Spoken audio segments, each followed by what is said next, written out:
Episode number 67. But I tell you that I am the mistress of the house, gentlemen. I tell you I am Madame Bonacieux. I tell you I belong to the Queen. Cried the unfortunate woman.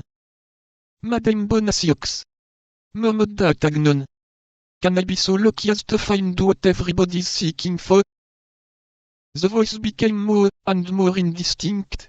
A tumultuous movement shook the partition. The victim resisted as much as a woman could resist 4 men. Pardon, gentlemen, murmured the voice, which could now only be heard in inarticulate sounds.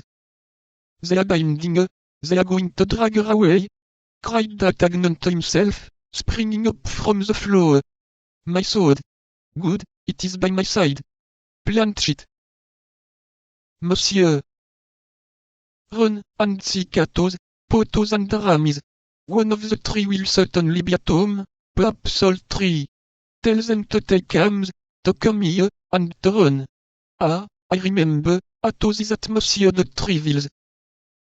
But, where are you going, monsieur, where are you going? I am going down by the window, in order to be there the sooner, cried D'Artagnan.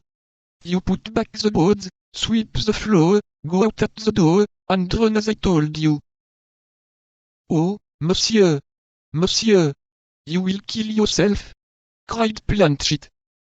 Hold your tongue, stupid fellow, said D'Artagnan, and laying hold of the casement, he let himself gently down from the first story, which fortunately was not very elevated, without doing himself the slightest injury. He then went straight to the door, and knocked, murmuring, I will go myself, and be caught in the mousy trap, but woe be to the cats that shall pounce upon such a mouse. The knock had scarcely sounded on the hand of the young man before the tumult ceased, steps approached, the door was opened, and D'Artagnan, sword in hand, rushed into the rooms of M. Bonacieux, the door of which, doubtless acted upon by a spring, closed after him.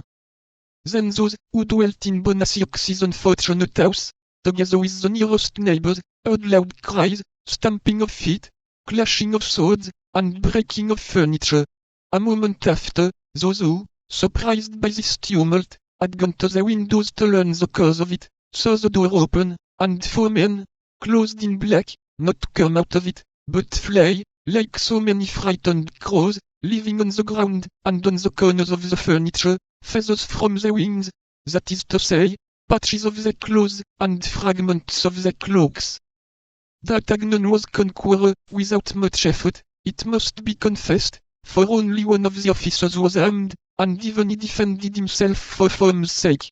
It is true that the 3 others had endeavored to knock the young man down with chairs, stools, and crockery, but 2 or 3 scratches made by the Gascon's blade terrified them. 10 minutes sufficed for their defeat, and D'Artagnan remained master of the field of battle.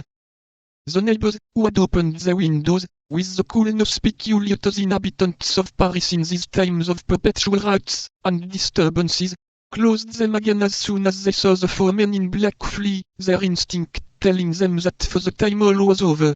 Besides, it began to grow late, and then, as today, people went to bed early in the quarter of the Luxembourg,